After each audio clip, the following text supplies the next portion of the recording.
안녕하세요. 남자친구와 파혼을 결심한 30대 여성입니다. 사실 파혼이라고 표현을 했지만 식만 안 올렸다 뿐이지 주변에 알만한 사람들은 저희가 동거 중인 걸 알고 있었거든요. 아무튼 그래도 이혼이라고 하기엔 그건 그것대로 말이 안 되니 파혼이라고 표현하겠습니다만 괜히 제가 거짓말을 하는 기분이 들어 찜찜하네요. 아무튼 서두가 길었는데 파혼을 하게 된 이유는 남자친구 어머니가 저를 마치 무슨 노비 부리듯 드셨거든요. 남자친구는 아무런 도움이 되질 않았고요. 남자친구하고는 대학교를 같이 다닌 친구 사이였어요. 다만 그 당시에는 서로를 남녀 사이로 본 건 아니고 그냥 불러내서 술 한잔하기 좋은 친구 정도였죠. 하지만 졸업 후에 자연스레 연락이 끊어졌고 이후로 남자친구는 어땠는지 몰라도 저는 그다지 남자친구가 어떻게 사는지 궁금하다던가 그런 건 없었네요. 그리고 그렇게 몇 년이 지나 지독히 추웠던 연말이었는데 몇몇 친구들의 주도로 대학 친구들끼리 모이는 자리가 만들어졌어요. 그리고 그곳에서 우연히 남자친구와 다시 재회하게 되었죠. 저희는 서로 신기하다 반갑다 소리를 연발해대며 대화를 나누기 시작했는데 솔직히 말도 잘 통하고 유머 코드도 맞고 그리고 며칠 뒤 남자친구가 점심이나 먹자며 저에게 연락을 해오면서 그렇게 연인 사이로 발전했습니다.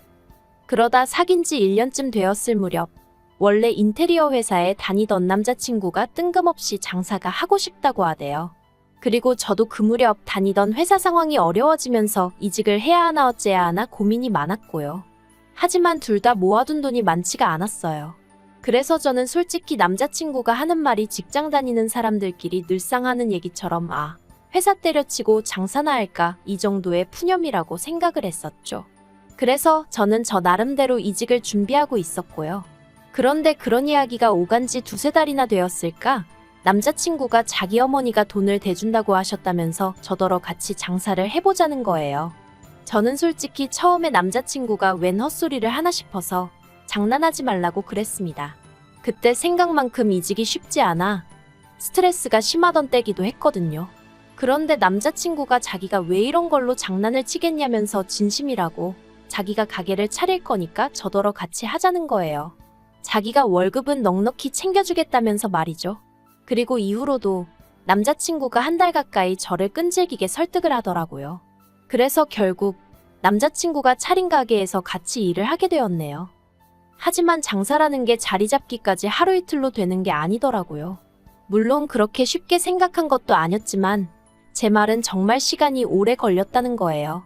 그리고 장사가 안 돼서 남자친구가 힘들어하는 게 제 눈에 보이는데 막말로 제 입속만 차릴 순 없잖아요. 그래서 월급은 다른 아르바이트생들과 똑같이 최저임금으로 받기 시작했습니다. 그런데 제가 남자친구의 여자친구라는 이유로 책임감은 아르바이트생들만큼 가질 수가 없었죠.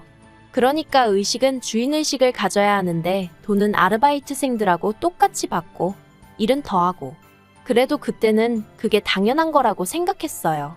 자리를 잡아야 되니까 그래서 우리가 미래를 함께 그려나가야 하니까 그래서 제 희생이 당연한 거라 생각한 거죠. 그리고 실제로 남자친구도 고생을 많이 하긴 했어요. 남자친구는 가게에서 먹고 자고 하는 일도 마다하지 않았으니까요. 하지만 그렇게 반년이 지나도록 가게는 이렇다 할 성과를 내지 못했고 한마디로 밑빠진 독에 물 붓기 마냥 돈만 계속 들어갔다고 해야 할까요? 그러다 하루는 남자친구가 이럴 게 아니라 우리 같이 사는 게 어떻겠냐 묻대요. 당시 남자친구도 저도 각자 자취를 하고 있었는데 남자친구는 월세로 저는 전세로 자취를 하고 있었거든요. 그래서 저도 더 꼬치꼬치 묻지 않고 그러자고 했어요. 비록 제대로 된 프로포즈는 받지 못했었지만 그래도 같이 장사를 시작한 이후로는 언젠가 결혼을 하게 된다면 둘이 하는 거라고 서로 인지하고 있었기에 그때는 오히려 돈도 아낄 겸 동거를 하는 게 당연하단 생각도 들었거든요. 물론 동거 생활이 이렇게 길어질 줄도 몰랐고 결국 이렇게 파혼하게 될 줄 알았다면 처음부터 시작하지 않았을 일이었지만요. 그런데 이때를 기점으로 남자친구 어머니의 지나친 간섭이 시작되었습니다. 비록 장사도 같이 하고 동거도 시작하긴 했지만 엄연히 저희는 부부가 아니고 장사에 있어서도 솔직히 저는 지분도 하나 없었는데 어머님이 저한테 바라시는 게 참으로 많으시더라고요. 일단 남자친구가 어머님의 자본으로 장사를 시작했다는 이유로 어머님은 가게에만 오시면 저에게 이거 해라 저거 해라 여기 치워라 저기 치워라 그리고 가끔은 제가 일하는 게 답답해 죽겠다며 당신이 일을 어떻게 하는 건지 알려주시겠다고 주방에 들어오시는 일도 있으셨는데 그때마다 저는 경악을 금치 못했습니다. 저나 남자친구는 아무리 장사가 안 되더라도 양심을 속이지는 말자는 주의였는데 어머님은 저희더러 배떼지가 불렀다며 손님들이 남기고 간 잔반을 재활용하길 바라셨고 뿐만 아니라 청소용으로 쓰던 고무장갑을 끼시곤 식재료 손질을 하려고 하시질 않나. 제가 참아다 적을 순 없지만 정말 상상 초월의 일들을 하려고 드셨거든요. 그래서 보다 못한 제가 그렇게 하지 마시라 한마디 하면 네가 누구 덕에 여기서 이렇게 일을 하는 줄 아느냐면서 폭언도 마다치 않으셨습니다. 그래서 아닌 게 아니라 제가 남자친구와 같이 일한 지 2년 만에 그만두겠다고 통보를 했어요. 이제라도 다시 새 직장을 찾던지 알아서 살 길을 찾을 테니 어머님하고 둘이 장사를 하던지 하라고 더는 못 해먹겠다 했죠. 그러자 남자친구가 자기가 어머님하고 금전적 관계도 정리를 할 거고 그동안 고생한 거에 대한 보상을 해주겠다며 저더러 다시 한 번만 생각해보라대요. 그리고 솔직히 2년쯤 되었을 땐 가게가 조금씩 자리를 잡아가고 있었거든요. 매상도 많이 늘었었고요. 게다가 남자친구가 자기가 다 미안하다며 저자세로 나오니 제 마음이 흔들렸던 게 사실이에요. 그래서 결국 가게에 남기로 했습니다. 남자친구가 그간 고생한 데에 대한 보상이라며 돈도 2천만 원 주대요. 그런데 솔직히 처음에 받았을 땐 기뻤거든요.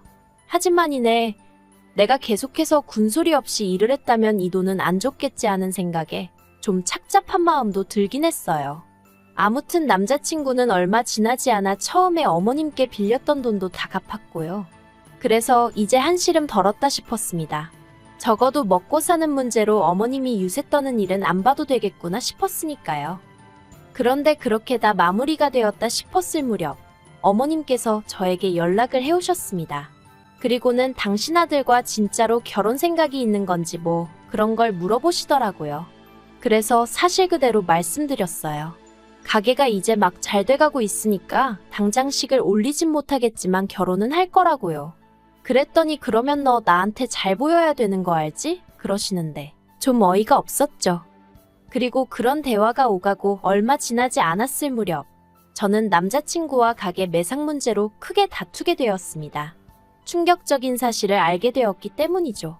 저더러 어리석다 말하는 사람도 있겠지만 사실 가게를 시작할 때 이미 제 돈이 들어간 것도 아니었고 남자친구가 어머님께 돈을 빌려다 하는 상황이었으니 금전적인 부분에 있어서는 남자친구를 전적으로 믿었던 게 사실이에요. 그런데 제가 가게 카운터 정리를 하다가 세금 관련된 서류를 보게 되었고 거기서 뭔가 이상하단 사실을 눈치채게 되었죠. 전 직장에서 회계 쪽에 있다 보니 그런 게 눈에 좀 빨리 들어왔거든요. 아무튼 남자친구가 그간 저에게 매상을 숨겨왔다는 걸 알게 되었어요. 그제서야 어쩐지 그간 왠지 이상하다 생각하고 찝찝하게 느껴졌던 부분들이 납득이 가대요. 가게는 전에 없이 바빠지고 있었는데 왜 매상은 늘 그 자리였는지. 저는 남자친구에게 당장이라도 전화를 해서 따질까 하다가 그랬다간 변명거리를 생각해낼 시간만 주게 될 것 같아 그저 그가 돌아오길 기다렸습니다. 당시 남자친구는 잠깐 병원에 간다며 자리를 비운 상황이었거든요. 그리고 1시간쯤 지났을까? 정말이지 그 1시간 동안 얼마나 많은 생각들이 머릿속을 헤집던지. 아무튼 돌아온 남자친구 앞에 제가 아무 말 없이 그 서류들만 내밀었습니다. 그리곤 설명해보라니까 처음엔 오히려 못 낀 놈이 썩낸다고 이게 뭔데 다짜고짜 이러냐면서 짜증을 내더니 급기야는 그 서류들을 쓰레기통에 버리려고 하는 거예요. 그래서 제가 이렇게 나온다는 거냐고. 알겠다고 그럼 앞으로 혼자서 어디 한번 잘해보라고 하곤 앞치마를 벗어던졌어요. 그러자 남자친구가 또다시 저를 잡고 늘어지면서 왜 이러냐면서 자기가 설명을 다 해주겠답니다. 그리곤 기껏 한다는 소리가 결혼자금으로 돈을 따로 모으고 있었다는 거예요. 아니 아무리 결혼자금이라도 그렇지 나는 그 코딱지만한 월급을 쪼개 써가며 따로 모으고 있었는데 만약에 제가 끝까지 모르고 있었다면 막말로 결혼할 때 나는 이만큼이나 모았는데 넌 그동안 뭐 한 거냐며 절 비웃었을지 누가 알겠어요? 정말이지 황당해서 뭐라 할 말이 없더라니까요. 아무튼 결국 그렇게 남자친구가 저 몰래 빼돌린 돈이 얼만지 계산하여 그 절반을 제가 받았습니다. 그리고 더는 남자친구에게 신뢰가 가지 않아 가게 일에서 손을 떼야겠다는 생각이 확고해지기 시작했죠. 그런데 그런 제 속도 모르고 지난달 어머님이 만나자 하시더니 이번에 가게를 하나 더 내려고 하신다면서 저더러 그 가게에 가서 일을 좀 해야겠다는 거예요. 새 가게를 낸다는 이야기도 처음 듣는 이야기였고 제가 왜 거기 가서 일을 해야 한다는 건지 납득이 되질 않대요. 그래서 제가 지금 이게 다 무슨 말씀이시냐 되물었더니 저더러 말귀를 못 알아듣는다면서 남자친구에게는 아래로 2살 어린 남동생이 있는데 그 남동생 앞으로 가게를 차려주실 거라는 거예요. 뭐 어머님 재산으로 어머님 자식 가게 차려주신다는데 제가 왈가왈부할 문제는 아니니까 그거에 대해선 아무 생각이 없었어요. 그냥 그러시구나 하고 말았죠. 그런데 저더러 거기 가서 일을 하라는 건 제가 무슨 노비도 아니고 여기 있으라면 있고 가라면 가나요? 게다가 제가 단번에 못 간다 하려다가 혹시나 싶어 돈은 얼마나 주실 거냐 물었더니 주긴 뭘 얼마나 주냐면서 어차피 너 내 아들하고 결혼할 거 아니냐, 그럼 한 가족인데 무슨 돈 타령이냐, 오히려 절 이상한 사람 취급을 하시대요. 어이가 없었죠. 어머님은 제가 남자친구랑 가게 열고 몇 달, 아니 거의 1년 넘게 정말 고생한 거 옆에서 다 보셨거든요. 그런데 이젠 아예 저를 공짜로 부려먹으시려 든다는 게 아무리 어머님이 저보다 어른이라지만 괘씸하고 불쾌하고 화도 나대요. 그래서 됐다고 했어요. 제가 무슨 자원봉사하는 사람도 아니고 제가 왜 무임노동을 하느냐고 못한다고 했죠. 그리고는 먼저 일어나겠다 하고 자리에서 일어나니 너 내 아들이랑 결혼하기 싫어? 지금 내가 네 시어머니 될 사람인데 이따위 싸가지가 말이 된다고 생각하니? 그러시대요. 그래서 저도 제가 어머님 며느리 될 사람인데 이렇게 대하시는 게 맞다고 생각하시냐고 한마디 받아치곤 먼저 카페에서 나와버렸네요. 집으로 오는데 속에서 부글부글 화가 끓더라고요. 아니 나를 뭘로 보셨으면 저런 말을 아무렇지 않게 하실 수 있나 싶기도 하고 내가 그렇게 남자친구랑 결혼 못해 환장한 애로 보였나 싶기도 하고 아무튼 여러 가지로 속이 뒤숭숭한 게 여기가 끝이다 싶었죠. 게다가 집에 도착하니 남자친구가 이미 어머님이랑 통화를 했는지 언짢은 표정으로 절 보는 거예요. 저도 그런 남자친구를 보니 꾹꾹 눌렀던 화가 막 터져나오고 그래서 쓸데없는 소리 할 거면 말 걸지 말라고 먼저 한마디 했습니다. 그러자 남자친구가 정말 자기 어머니한테 왜 그러냐면서 형수 될 사람이 시동생 좀 도와주는 게 그렇게 말이 안 된다고 생각하냐며 짜증을 내대요.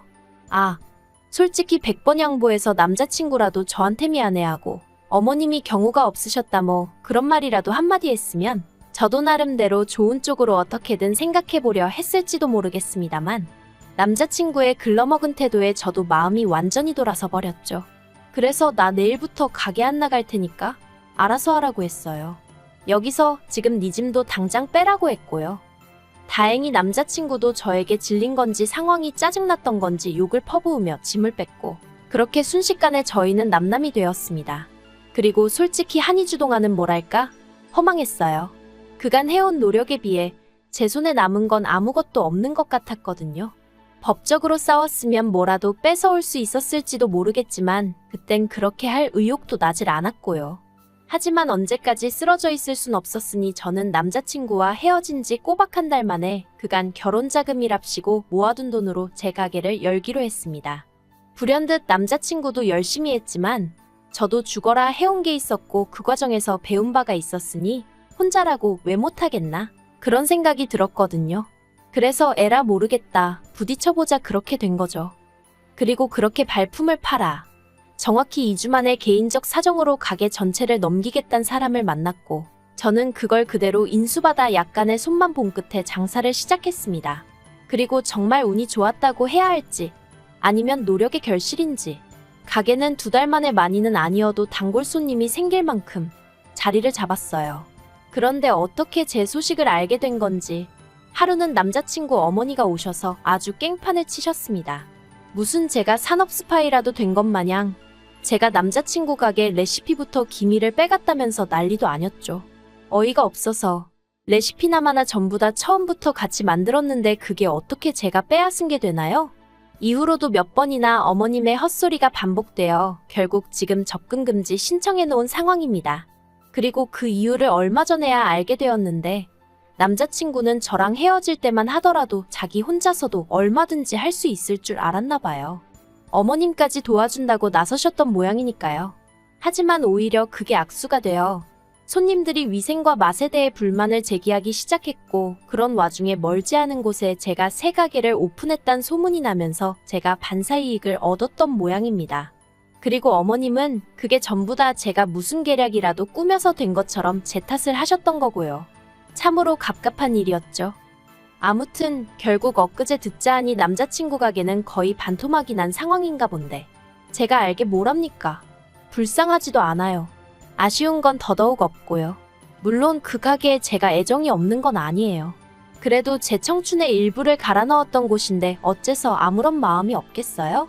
하지만 덕분에 또 많이 배우고 교훈도 얻었고, 이렇게 제가 제 두 발로 우뚝 서게 되었으니 그걸로 만족하렵니다.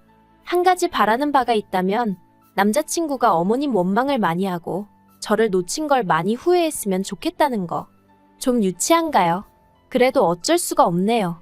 아무튼 저는 저대로 또 저만의 인생을 그려나가기 위해 오늘도 내일도 열심히 달려볼 생각입니다.